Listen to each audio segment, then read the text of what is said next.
Hi, I thought I'd do an update video on the Brio. It's been a while since I've done anything to it. Been so busy with work and everything else and sort of other projects. But this summer I'm hoping to get this finished. And I think it's that final 10%.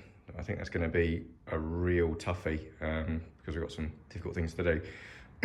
So I'll work my way around what we've got at the moment. So although it looks reasonably complete, it can be deceptive. So starting from the front, from the mudguard, I need to get the mudguard back into paint because when I got it done, it had some trim that ran round the front here. So I left the holes ready for the trim to go back on, and then found out that the trim wasn't standard. So I'm going to have those filled in, and my good friend Scotty from Broken Brain Paint is going to be taking that back and painting that for me and getting rid of those holes. So that's the first thing. Second thing is the nose cone. So it's just placed on at the moment. The horn underneath. I'm not sure the horn is wired up. The horn is wired up, but there is a gasket, a square gasket that goes around the outside of that, which I need to either recreate or find off perhaps a Vespa or something like that that might have something similar. As the one that I took off, it just fell to pieces. Then I've also got, so the tyres, inner tubes, everything else is created. The brakes are created. However, the brake shoes, I think, are either the wrong ones or they are just knackered. They did appear to be missing a piece of the actual friction fabric, whatever that fabric is, I can't remember. And when you pull the brake lever, the pin that twists and pushes open the shoes has to open almost horizontally, so it almost locks open, which clearly isn't ideal. So I managed to find the original specs of the Brio, which I've put on the site as well, for those brake shoes, and have ordered some. So I've ordered a pair for the front and a pair for the back. They are the same on this bike, front and back. So that will have to come back off again. So I'll take the opportunity to touch up any little bits of chipped paint, which I think I've chipped a couple of bits of paint when I was putting these nuts and bolts back on, after taking the wheels apart a couple of times. So hopefully I can rectify a few of the things I wasn't particularly happy with when it went together. So that's the front there. Then trim wise, obviously we're missing some trim. I've got all these brackets that basically hold the trim in place, which is fine, but obviously that needs a piece that goes all the way around the outside. It's actually like a hockey stick kind of shape. I have got the originals, but they are properly chewed up. So I either have to, I don't think I can repair them. I'll try. If I can't, I'm gonna see if I can get them 3D printed and see what kind of finish I get on those. And then obviously it's just the normal strips that go across here and across here as well. So I can I've got the originals again, but I might get some new ones for that because I think that really sets it off. And then we've got obviously same this side, so I've still got to do the trim this side. Brackets, I have got them. I think they need to be buffed still, but they are there and put on. So that's the front. And we come to the headlight. This has been a real pain because having had this painted, managed to get it all back together again, which is great. The issue being is that when this goes on, that tiny amount of paint makes it difficult for, oops, there goes the screw, makes it difficult for this to go on. So this is the headlight that came with the bike. Now it was on the bike when I got it, so I know it fit beforehand. I might give it a bit of heat. It might open up a little bit. I took it off obviously when I was doing the whole renovation, and when I got it, the headlight lens itself was plastic. Now I don't know if that was original or not. I dare say it was. These were built cheaply.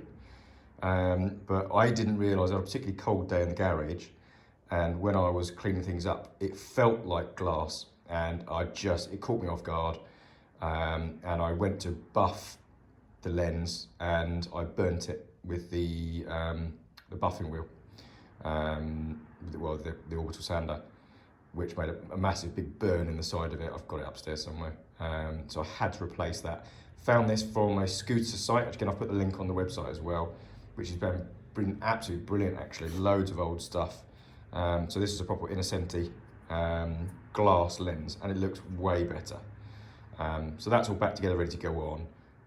I've just got to work out how on earth I'm going to get that on there, being it's so tight to get it on there. So a bit of heat might just do it. It might stretch enough. It is quite cold in here, so I'm hoping that once I've got that screwed down, I then put that on with a bit of heat, and it should almost clamp it on.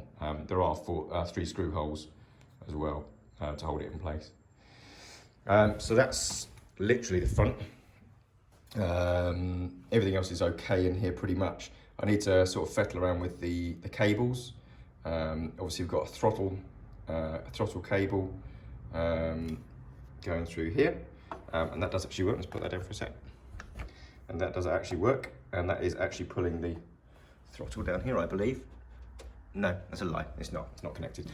But that is all rigged up and it's pulling back as well. So this is spring loaded. And the front brake cable is also rigged up as well, although like I said, I'm going to need to replace that those set of brake shoes. Everything else is in place. It is really cheaply made. I mean, again, because I've never had a Brio, there's not much in the way of information on these. These little brackets, I mean, it's literally just trimmed aluminium, cut into place, and with the small fuse board, I guess you could call it, put into place there. I don't think they're even fused. No, they're not even fuses. It's just connectors, just like a multi-plug. So again, the gearing mechanism as well is cabled in, but it's not cabled in the other end, so that will need a bit of work. Not convinced that this is going to be sufficient. I still need to put some spacers in as well, because we get this movement. I think there was a big washer there when I got the bike, and again, didn't look original, so I'm going to try and find something a bit more elegant. And then again, we've got clutch as well. It was rigged up, the clutch. Here's the clutch cable here. But that's since come off. Just been sat around or been moved around. And everything else is all wired in. So the lights and the horn is all wired in, ready to go.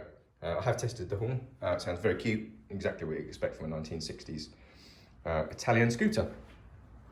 So that is from the front back, and then so backwards we've got the seat is in place. Doesn't seem to matter what I do with this, the seat seems to just pop out all the time. So I'm gonna probably take that back off again and sort that out. You can really see that, but it seems to push out. The clip underneath is just the metal is too soft, that bends around. So I'm going to sort that out. These 2 control arms, they are control taps, whatever you want to call them. They lead back inside into turning the fuel on and off. So this one is for the fuel, that one is for the choke, which you pull. You can see you can pull. I don't think that's the right colour. I think it's black. Every other one I've seen is black. One of these 2 is black. So I'm going to dip these in rubber paint as well. So one in white, one in black to make them top notch. Because obviously, as you can see, the rest of the bike is immaculate. The paint job that Scotty did was fab. So I want to make sure that we keep on that kind of path. Rear brake is on and working, was working. And then I dropped a tin of WD-40 on the brake pedal, and look at that. Oh. So I'm going to try and touch that up with a bit of paint if I can. Again, that Scotty's going to provide for me. Back to the engine. Suspension is all done, and the swing arm, is in. The axle I've used is slightly too long, but I could not find something specific, the right length for love nor money. So I might take that just to a machine shop, get that cut down really nice and neatly, and have the nut put back on. Got nylon bushes in there, so it should last forever, as long as the bike. This is not going to be a daily driver, as you can well imagine. But everything else is in place. The suspension is in place. Again, the rear wheel is in place. The chain is now in place. I can't show you around that side at the moment. And everything in the engine is in place. I got the plug the other day. That is now in. It's not torqued up or anything yet. There's a couple of screws and bits and pieces I need to put back in, and then I've got to rig the fuel up, which seems to be a bit of a mystery at the moment, because we've got, I've put some extra fuel line on here anyway, which is what I want to use rather than this green, because this is really, really brittle. It is original by the looks of it, but it is very brittle. So I'm a bit conscious of using brittle 1960s fuel hose instead of nice new stuff. So at the moment that goes to there, and then this would have gone into it and gone round up to there. Somehow I could not work out the shape, but instead I'm going to get a new filter like this. I kept this one so I know which one it was, because this one's already got bits and rubbish in it. Get a new one of these, and I'm just going to plumb the fuel line in, just using the black hose. So I appreciate it's not original, but it will look better, I think, and it's safer. The last thing I want, spending this much money on getting this thing done, and time and effort, is for it to go up in flames. So yes, I'll be sorting that out. Then we've got the air filter, which is reasonably, if I can show you, that there is the air filter. So that pulls in, and it has a cover on it. I'll get this cable out of the way if I can. There we go. It has a cover which goes over the top, out of the way as well, and little cheeky devil sits on there like that, and then from the inlet here it goes up underneath the seat and pulls in air from here. So the actual air is coming in from underneath here and through these little buttes. That is as complicated as the air system gets in this thing. It's pretty straightforward. This is the hose I got with it, and from the pictures I found of other Brios, it does look original, but I can't for the foggiest work out how on earth that is supposed to fit on there, because there is no way that is going to fit on that or that, and neither is that end. So I might rejig that and put something a bit more robust on, which I'll do when I get the opportunity. The engine is put back together.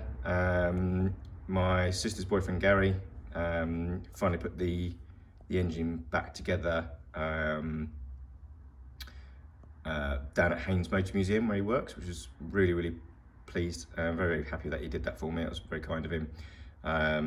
So the majority of it was fine. I was just having trouble getting a casing together with a shaft, because there was a bearing, or a ball bearing in fact, that needed to be held in place. Whilst it just seemed impossible to us, so actually he managed to do it with grease, and I think held it together. So did a wonderful job. That's back together. Obviously a nice, all, I polished it all up before it all went, but that looks nice. So it does kick over. I haven't started it, obviously. I haven't run fuel through it or anything like that at all. I am going to prime the barrel with some fuel or whatever. I might just put a bit of oil just to, because obviously it's been dry for God only knows how many years, 30 odd years. But once everything's rigged up and the cables are rigged up, I've got to try and work out how to get the clutch to work, and how to get the gear change to work, because it's a push-pull gear change. It just doesn't seem to make any sense to me, so that's something I need to deal with. But other than that, it is reasonably complete there. Back is complete. Doesn't have a plate at the moment because I have got a Nova certificate, but you don't get the registration until you've got it MOT'd. Seems a bit arse about face, because I'm not sure how I'm going to get MOT'd without a registration plate, but either way, I'll speak to my local garage and see what they say. There's not a lot to MOT. Front and back brakes, suspension, obviously brushes are all brand new. Light when it's working, because it's all run on a dyno, run straight off the engine itself, and that will be it. There's no indicators. There's nothing safety based on this whatsoever. So that is kind of where we're at the moment. So apologies, I haven't really done anything with it. I haven't put anything up on Instagram or anything like that recently about it. Obviously I was doing the SS most of last year, so I kind of neglected this a little bit, but it's such a pretty little thing. They're exceptionally rare now. I've been trying to find some other ones around, see if I can get any bits off them, and they just don't seem to exist. There seems to be a few hundreds around, Brio hundreds, which they sold a lot more of. The Brio 48 was underpowered, and they didn't sell many of them. So therefore they jumped up to the Brio 50 and the Brio 100s, which have sold a lot. So this 48 is exceptionally rare. This is basically the Series 1 Brio. Sold at, I think one of these sold at Bonhams or Sotheby's, I think it was Bonhams, for about £7,000, about 7 years ago, something like that. So, you know, it's probably a 10k plus bike if you can find one in this condition. I don't think I'd ever sell it. I just don't think I could bring myself to do it, quite frankly. It depends. I think if the Ducati racing team wanted to use it as a pit bike, I think I'd be quite proud to do that. But other than that, I think I'm going to keep it. And I've got a bit of a bug for doing some of the single Ducati smokers, I seem to call them. But just the small engines, 48s. The beautiful thing with 48 is that you don't need to get as much certification for the bike. When you get it, when you register it, it's an easier thing to do. It's below 48cc. You don't need invoicing and all this kind of stuff. But yeah, so that is the Brio. I'll continue to do a few bits to it, and as I do, I'll post some pictures up on meet.space and probably on Instagram as well. So hope you've enjoyed. A bit of a ramble, but I'll update you again soon. Cheers.